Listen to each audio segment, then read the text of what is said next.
नमस्कार साथियों, स्वागत है आप सभी का इन्फ्यूजन नोट्स के डेली करंट अफेयर्स सेशन में। आज 15 अगस्त स्वतंत्रता दिवस का जो अवसर है उसकी आप सभी को हार्दिक शुभकामनाएं। और आज 15 अगस्त के जो करंट अफेयर्स हैं उनके कुछ महत्वपूर्ण क्वेश्चंस जो अपनी परीक्षा की दृष्टि से महत्वपूर्ण हैं, आइए बात कर लेते हैं उनके बारे में। सबसे पहला जो अपना क्वेश्चन रहेगा वो है, यूनेस्को ने 2022 से 2032 का जो दशक हो गया, भाई 10 साल हो गए, 2022 से 2032 तक का एक दशक हो गया, की अवधि को किस रूप में घोषित किया है? किस रूप में घोषित किया है? अंतर्राष्ट्रीय जैव विविधता दशक, अंतर्राष्ट्रीय स्वदेशी भाषा दशक, अंतर्राष्ट्रीय सांस्कृतिक विरासत दशक या अंतर्राष्ट्रीय जल संरक्षण दशक? तो अपना ऑप्शन बी जो है वो सही हो जाएगा। अंतर्राष्ट्रीय स्वदेशी भाषा दशक के रूप में 2022 से लेकर 2032 तक के 10 वर्ष हैं, इनको किस रूप में घोषित किया है? अंतर्राष्ट्रीय स्वदेशी भाषा दशक के रूप में घोषित किया है। कारण क्या है? कारण ये है कि जो क्षेत्रीय भाषाएं हैं वो लुप्त होती जा रही हैं, लोग भूलते जा रहे हैं अपनी ही बोली को, अपनी ही भाषा को। तो उसके बचाव के लिए, उसके संरक्षण के लिए, संस्कृति को बचाने के लिए यूनेस्को ने क्या किया? 2022 से 2032 तक का जो 10 वर्ष का समय है, इस समय को, इस दशक को अंतर्राष्ट्रीय स्वदेशी भाषा दशक के रूप में घोषित किया है। किस राज्य सरकार ने आधिकारिक संचार में हरिजन शब्द के प्रयोग पर प्रतिबंध लगाया है? ठीक है, किस राज्य सरकार ने लगाया? भी हरिजन शब्द है, हरिजन शब्द के को प्रतिबंधित कर दिया गया है कि वो जो गवर्नमेंट के ऑफिशियल्स जो डाटा हैं या फिर जो पत्र हैं, पत्रिकाएं हैं, उनके अंदर हरिजन शब्द का इस्तेमाल नहीं होगा, हरिजन शब्द का इस्तेमाल नहीं होगा। ये प्रतिबंध लगाने वाली पहली जो सरकार है वो कौन सी बनी है? कौन सी? राजस्थान, ओडिशा, गुजरात, बिहार और तमिलनाडु। तो कौन सी हो जाएगी? ऑप्शन ए अपना सही हो जाएगा। ओडिशा ने हरिजन शब्द के उपयोग पर प्रतिबंध लगाया है ताकि किसी भी समाज या किसी भी व्यक्ति को, ठीक है, एक शब्द विशेष की वजह से एक उसके सम्मान को ठेस न पहुंचे। ठीक है, इसलिए ओडिशा सरकार ने यह प्रतिबंध लगाया है इस शब्द के इस्तेमाल पर। नेक्स्ट क्वेश्चन अपना रहेगा, तीसरा अंतर्राष्ट्रीय युवा बौद्ध विद्वान सम्मेलन 22 अगस्त को किस संस्था द्वारा आयोजित होगा? तो पहली बात तो ये, तीसरा अंतर्राष्ट्रीय युवा बौद्ध विद्वान सम्मेलन कब आयोजित किया जा रहा है? 22 अगस्त को आयोजित किया जा रहा है। पहला क्वेश्चन तो यहीं से बन गया। किस संस्था के द्वारा आयोजित किया जा रहा है? अंतर्राष्ट्रीय बौद्ध परिसंघ, महाबोधि सोसाइटी, बौद्ध धर्म परिषद, एशियाई बौद्ध संघ। तो कौन सा? ऑप्शन ए अपना सही हो जाएगा। अंतर्राष्ट्रीय बौद्ध परिसंघ के द्वारा तीसरा अंतर्राष्ट्रीय बौद्ध युवा विद्वान सम्मेलन 22 अगस्त को आयोजित करवाया जा रहा है। क्या होगा? जो बौद्ध धर्म से संबंधित या बौद्ध धर्म के जो युवा विद्वान हैं वो इस सम्मेलन में आएंगे, अपने विचारों का आदान प्रदान करेंगे और बौद्ध धर्म की जो शिक्षाएं हैं उनको राष्ट्रीय और अंतर्राष्ट्रीय स्तर पर प्रचार करने और बौद्ध धर्म का और ज़्यादा विस्तार करने के ऊपर चर्चाएं करेंगे। तो तीसरा अंतर्राष्ट्रीय युवा बौद्ध विद्वान सम्मेलन 22 अगस्त को अंतर्राष्ट्रीय बौद्ध परिसंघ के द्वारा आयोजित करवाया जा रहा है।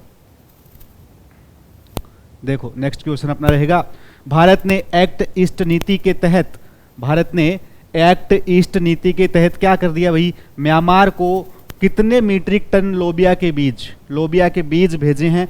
कितने मीट्रिक टन भेजे हैं? कितने मीट्रिक टन का निर्यात किया है? किसको किया है? म्यांमार को किया है। किस एक्ट के तहत? एक्ट ईस्ट जो पॉलिसी है उसके तहत किया है। तो 5 मीट्रिक टन, ऑप्शन सी अपना सही हो जाएगा। एक्ट ईस्ट नीति जो है उसके तहत इन्होंने 5 मीट्रिक टन लोबिया के बीज जो है वो म्यांमार को निर्यात किए हैं, म्यांमार को भेजे हैं। डीआरडीओ ने भारत का पहला स्वदेशी फोटोनिक रडार विकसित किया है, यह किस क्षेत्र में उपयोगी है? अंतरिक्ष अन्वेषण, चिकित्सा, इमेजिंग, उच्च रेजोल्यूशन निगरानी, जलवायु परिवर्तन अध्ययन। तो किसके लिए डीआरडीओ ने भारत का पहला स्वदेशी फोटोनिक रडार विकसित किया है? तो ये किस क्षेत्र में उपयोगी है भाई? ऑप्शन सी अपना सही हो जाएगा। उच्च रेजोल्यूशन निगरानी के लिए, उच्च रेजोल्यूशन निगरानी के लिए महत्वपूर्ण है। ठीक है, तो जो समुद्री या फिर हवाई या फिर स्थल के ऊपर जो रेजोल्यूशन क्वालिटी है निगरानी में वो बढ़ा करके देगा। तो ज़्यादातर खास करके इसको समुद्री क्षेत्र है उसके लिए बनाया गया है, लेकिन हवाई, समुद्री और थल तीनों क्षेत्रों में ये उच्च रिजोल्यूशन से क्या करेगा, निगरानी करेगा। फोटोनिक तकनीक का इसमें इस्तेमाल किया गया है। गुवाहाटी अंतर्राष्ट्रीय हवाई अड्डे को परिवहन श्रेणी में, किस श्रेणी में, परिवहन श्रेणी में अवार्ड मिला है भाई, अंतर्राष्ट्रीय वास्तुकला पुरस्कार 2025 प्रदान किया गया है।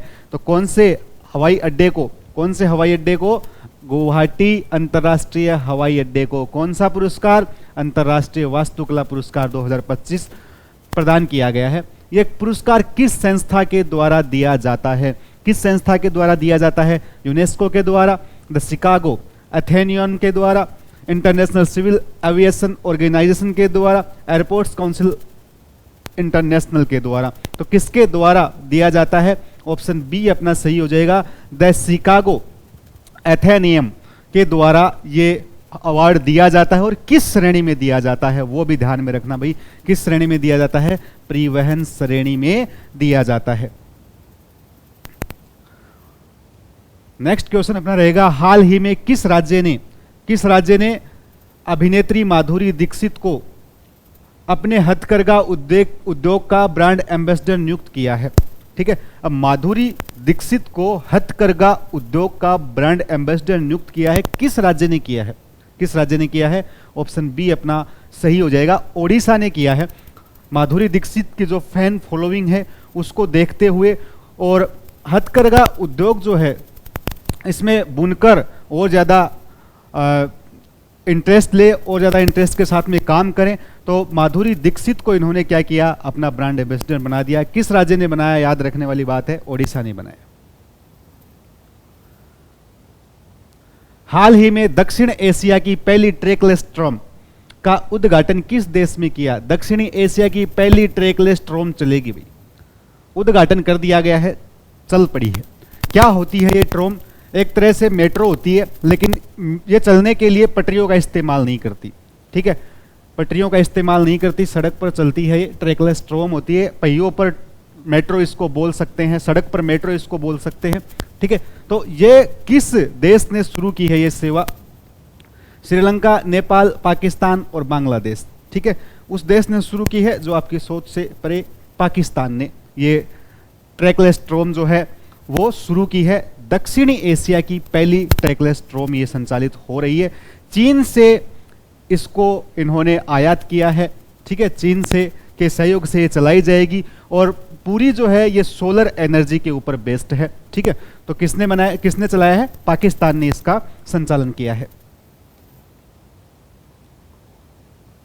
हाल ही में 28 लाख करोड़ रुपए की संपत्ति के साथ भारत का सबसे समृद्ध घराना कौन बना है।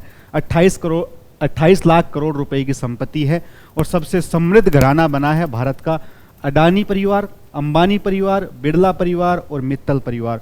तो ऑप्शन बी अपना सही हो जाएगा, मुकेश अंबानी जो है उसका परिवार, अंबानी परिवार जो है वो 28 लाख करोड़ रुपए की संपत्ति के साथ में देश का सबसे अमीर घराना बन गया है।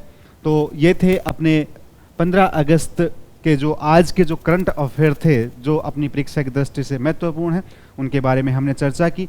मिलेंगे जल्दी ही आपसे नए सेशन में नए करंट अफेयर के साथ में, तब तक के लिए धन्यवाद।